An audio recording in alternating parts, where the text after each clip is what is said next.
வணக்கம். அடுக்கு தமிழ் கவிதை கழகம் என் உறவுகளே, எண்ணற்ற நிகழ்வுகள் நம்மை ஆட்சி செய்தாலும் நம் மூச்சுக்குள் இயற்கையான காற்றுகள் இல்லை என்றால் இந்த உலகத்தில் உயிரினங்களே இல்லை என்பதை போல் இயற்கைகள் சில நொடிகளில் நம் வாழ்க்கைக்குள் எதிர்பார்க்காத மாற்றங்களை நிகழ்த்துபவைகள். என் உறவுகளே, ஒருவர் மனக்குழப்பத்தில் என்னடா இது வாழ்க்கை வெறுத்து போய் சற்றே தனிமையில் அமர்ந்தால் அங்கே ஒரு மீன் நீருக்குள் தத்தளித்து கொண்டிருக்கின்றது, அங்கே ஒரு தூண்டில் மிதந்து கொண்டிருக்கின்றது. என்னடா இது வாழ்க்கை என்று தூண்டிலிடம் செல்லலாமா, இல்லனா மீன் தண்ணிக்குள்ளே நீந்தி செல்லலாமா என்று ஆலோசனை செய்து கொண்டிருக்கின்றது. மனம் சோர்வோடு சென்றவர் அதை பார்த்து கொண்டிருக்கிறார். அதை பார்த்து கொண்டிருக்கையில் அந்த மீனும் தூண்டிலும் படும் பாடு என்னவென்று அவர் உணர்கிறார். அந்த உணர்விதனில் தன் மனதில் மாற்றங்கள் ஏற்றுகின்றார். இதுதான் இயற்கை.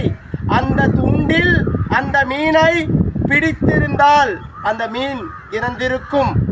அந்த தூண்டிலை இந்த மீனே போய் பற்றியிருந்தால் அந்த மீன் தான் இறந்திருக்கும். என்ன இதில் வேறுபாடு? தூண்டில் தன் வேலையை போட்ட இடத்தில் கிடப்பவை, அதனிடம் போய் சிக்கிக் கொள்பவைதான் மீன்கள்.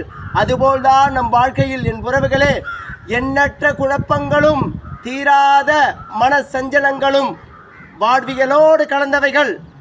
அதில் இருந்து நாம் சிக்கிக்கொள்ள வேண்டுமா, இல்லை நாம் அதிலிருந்து நேர்நோக்கு பாதையில் இருந்து நாம் காப்பாற்றி கொள்ள வேண்டுமா என நாம் தான் சிந்தனை கொள்ள வேண்டும். என் உறவுகளே, இயற்கைகள் எப்பொழுதுமே நம்மை வாழ வைக்கதான் பல்வேறு விதங்களில் தன் காட்சிகளை பிரதிபலித்த வண்ணம் தொடர்ந்து கொண்டிருக்கின்றது.